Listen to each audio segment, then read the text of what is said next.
Part 2। The unseen ties. Karthik अपने hotel से भागकर ट्रेन स्टेशन पहुंचा। उसका दिमाग दौड़ रहा था। वाराणसी की जो कभी वाइब्रेंट स्ट्रीट्स थी अब ऑप्रेसिव लग रही थी, जैसे एंशंट सिटी एक मलेवलेंट इंटेंट का लैबिरिंथ बन गई हो। हर चेहरा क्राउड में सस्पिशियस लग रहा था, हर शैडो एक लर्किंग थ्रेट। उसने पहली ट्रेन पकड़ ली जो सिटी से बाहर जा रही थी, होपिंग कि जितनी दूर हो सके उतनी दूर चला जाए घाट से।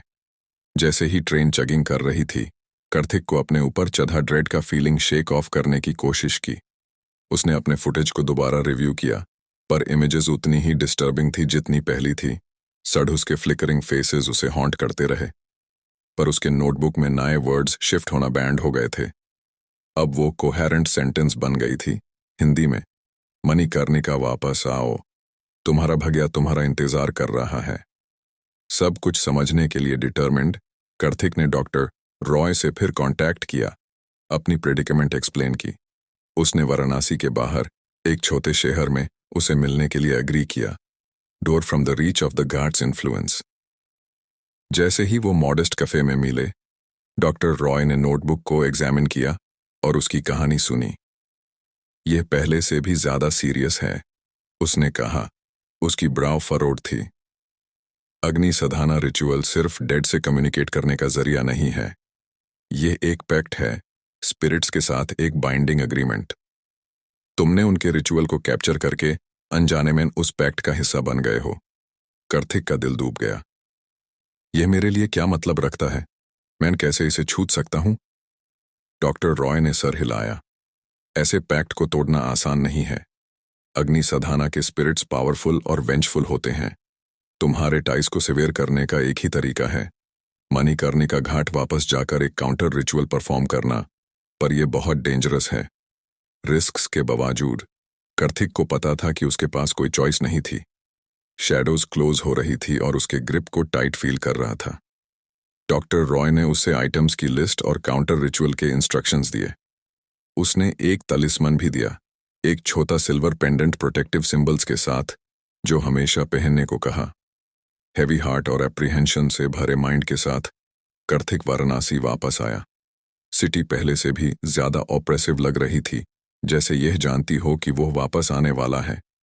वो रात के कवर में मणिकर्णिका घाट पहुंचा। स्ट्रीट्स इरीली साइलेंट थी। रघु उसका इंतजार कर रहा था। उसकी आंखों में रेजिग्नेशन थी। मुझे पता था तुम वापस आओगे, रघु ने क्वाइटली कहा। घट कभी छोड़ता नहीं। साथ मिलकर उन्होंने जरूरी आइटम्स गैदर किए, सेक्रेड हर्ब्स, इंसेंस, एक ब्रास बेल और एक कॉपर बोल। वो घट की तरफ चले। बर्निंग पायर्स की फेमिलियर सेंट हवा में थी।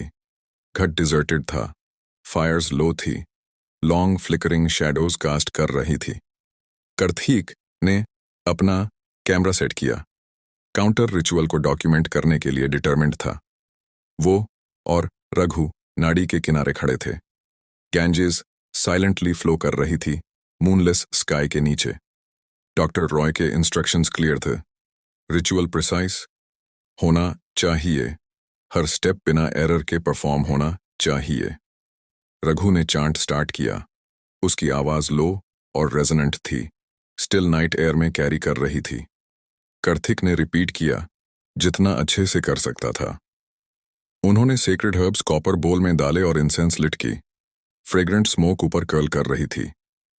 जैसे ही रिचुअल प्रोग्रेस हुआ, एटमॉस्फेयर टेंस होने लगा। हवा में एक अनसीन एनर्जी वाइब्रेट करने लगी और शैडोज अराउंड उनके मूव करने लगी, इंडिस्टिंक्ट फॉर्म्स में कोअलेस करने लगी। कार्थिक का दिल जोर से धड़क रहा था जब उसने ब्रास बेल बजाई। साउंड शार्प और क्लियर थी। अचानक शैडोज सर्ज फॉरवर्ड हुई, सधूस के फॉर्म्स लेने लगी जो उसकी फुटेज में थे। उनकी आंखें कली और वॉइड थी, उस पर टिक गई और उनके फेसेस फॉर्म्स के बीच फ्लिकर कर रहे थे। रघु का चांटिंग लाउड और अर्जेंट हो गया। उसने कार्थिक को गैंजेस से सेक्रेड वाटर कॉपर बोल में डालने का इशारा किया। कार्थिक के हाथ कांप रहे थे जब उसने कंप्लाई किया। वाटर हर्ब्स और इंसेंस के साथ मिक्स हो गया। सडहूस के फॉर्म्स वेवर करने लगे, उनके मूवमेंट्स फ्रैंटिक हो गए। कार्थिक को एक फोर्स फील हुई जो उसे खींचने की कोशिश कर रहा था। शैडोज में ड्रॉ करने की। डेस्परेटली उसने तालिस्मन जो डॉक्टर रॉय ने दिया था टाइट होल्ड किया। पेंडेंट वार्म हो गया और एक ब्लाइंडिंग लाइट इरप्ट हुई, शैडोज को पुश बैक करते हुए। सधूस ने कलेक्टिव वेल लेट आउट किया। उनके फॉर्म्स डार्कनेस में डिसॉल्व हो गए।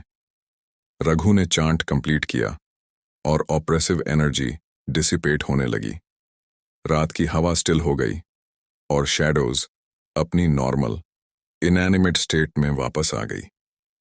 कार्तिक जमीन पर गिर गया, एग्जॉस्टेड और शेकन पर रिलीव्ड।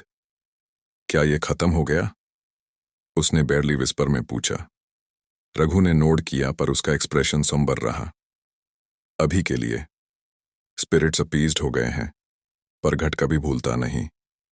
तुम्हें यहां से छोड़कर कभी वापस नहीं आना। कार्तिक ने अपना कैमरा और रिचुअल आइटम्स के रेमनेंट्स गैदर किए, एक्सपीरियंस से रीलिंग होकर। उसे पता था कि रघु सही था। उसे वाराणसी छोड़कर जितना दूर हो सके उतना दूर जाना होगा।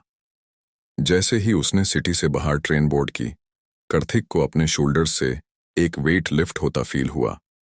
उसने मणिकर्णिका घट के ग्रिप से बच गया, पर मेमोरीज और जो फुटेज उसने कैप्चर की थी वो हमेशा उसे रिमाइंड करती रहेगी of the thin well between the living and the dead. महीने बीत गए और कार्तिक का डॉक्यूमेंट्री, जो कभी कंप्लीट नहीं हुआ, फिल्म मेकर्स और रिसर्चर्स के बीच एक कॉशनरी तैल बन गया। उसने माउंटेन्स में एक छोटे टाउन में शिफ्ट कर लिया, door from the reach of the ghat, जहां वो पीस पा सके।